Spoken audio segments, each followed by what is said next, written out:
Earlier on Checkpoint, we heard from the BBC's Nick Bryant on the US President's new executive order on immigration. And as that immigration order claims send headlines back, the country Donald Trump may most want to get out of Washington is, in fact, Russia. With Trump's publicly stated admiration for Putin, with Michael Flynn gone for lying about his meetings with the Russian ambassador, and with Jeff Sessions telling a Senate committee he did not have communications with the Russians when he did, President Trump may be able to momentarily change the subject by immigration orders and Twitter accusations against Barack Obama, but Russia isn't going away. Doyle McManus has been with the LA Times since 1978, Washington columnist for the newspaper since 1983. The venerable correspondent has just written a column for the Times cataloguing the Trump camp's many and various engagements with Russia. It's pretty compelling stuff, I suggested to him. It's a compelling case, but the puzzling thing, the frustrating thing, is it's a circumstantial case. The metaphor everybody is using is there's an awful lot of smoke here. We just haven't found the fire yet. So we don't yet know the answer to the substantive question, was there collusion between Donald Trump's campaign and the Russians? But we do know that they're certainly behaving as if they did something wrong. And that's what's keeping this scandal going. Yes, it is. And their response is extraordinary. First of all, the lying, the deceit, the withholding of truths, and then the reaction when those truths are outed. Yeah, now, and in fact, Trump makes that kind of odd in this sense. Donald Trump is the most enthusiastic liar any of us have ever seen in American politics.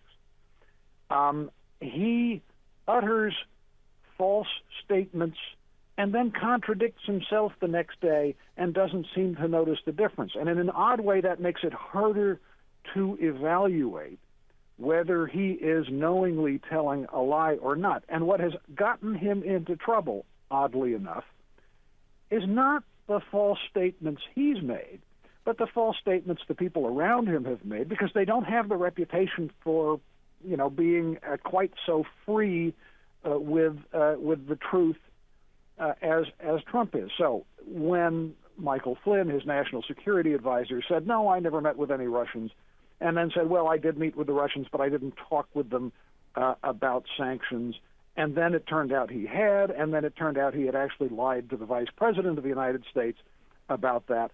Okay, Michael Flynn is expected to tell the truth. And then when Jeff Sessions, the attorney general, said I had no communications with the Russians, and then it turned out that he did have communications with the Russians, then he was in trouble because he's a normal politician who's actually supposed to tell the truth. In a strange way, it's Donald Trump's underlings that have kept this thing going. Trump's reaction is extraordinary, but of course it serves a purpose, doesn't it? It creates red herrings, it creates smoke screens. You say at the end of your column, he can rage at the media, Democrats and leakers all he wants. President Trump has brought this problem on himself. But in his reaction, does he persuade enough people that he is in fact more sinned against than sinning?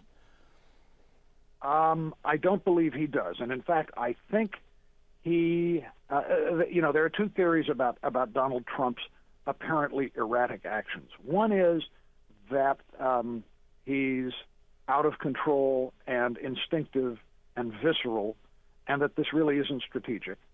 And then the other is that he is some kind of unique strategic genius, and that each of these diversions is cleverly designed to move the attention span, to change the subject, to turn the target, in this case, in the case of his last accusation, into Barack Obama instead of Donald Trump.